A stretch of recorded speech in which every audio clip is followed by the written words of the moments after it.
Section 4.1 Résumé de la fonction de variation partielle. Dans une fonction de variation partielle, il y a un lien de dépendance, mais ce lien n'est pas un lien de proportionnalité directe. Dans une table de valeurs d'une fonction de variation partielle, on ne pourra jamais retrouver le point 0, 0. La valeur initiale, ou bien l'ordonnée à l'origine, est donc différente de 0.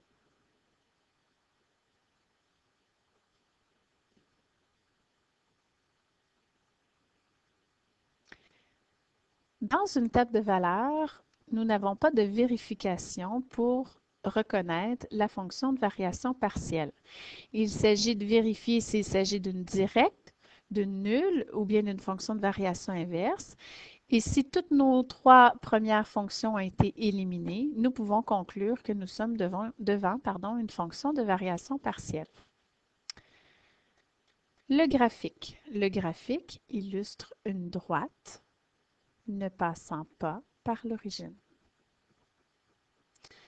Si nous prenons quelques minutes pour faire l'esquisse de notre graphique, nous allons obtenir ceci.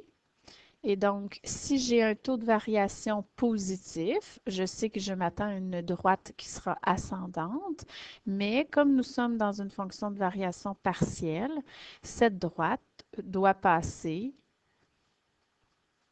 ailleurs qu'à l'origine.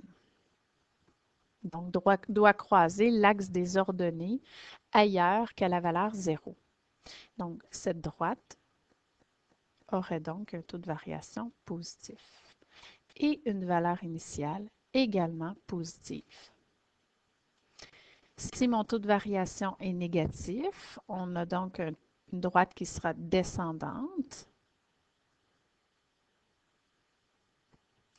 Comme c'est une fonction de variation partielle, nous remarquons que l'ordonnée à l'origine est différente de 0. Donc, la droite croise l'axe des ordonnées ailleurs qu'à l'origine. Et dans le cas de cette droite-là, le taux de variation est négatif, mais l'ordonnée à l'origine que nous observons ici est positive.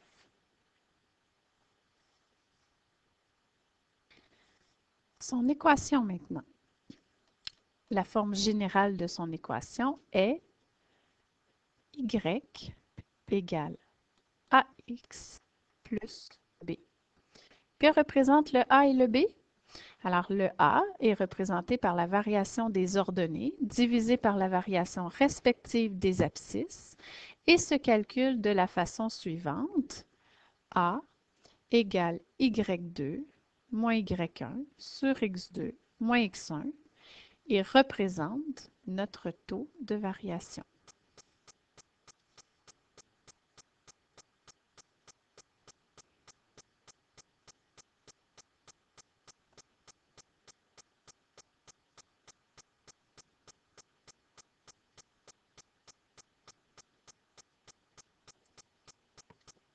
Le b correspond à la valeur de la variable dépendante lorsque la variable indépendante est nulle.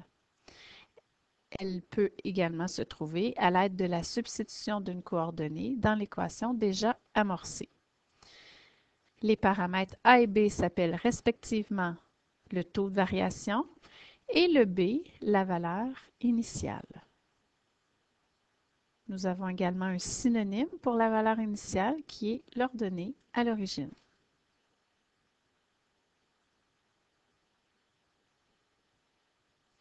Ce type de fonction est appelé une fonction de variation partielle.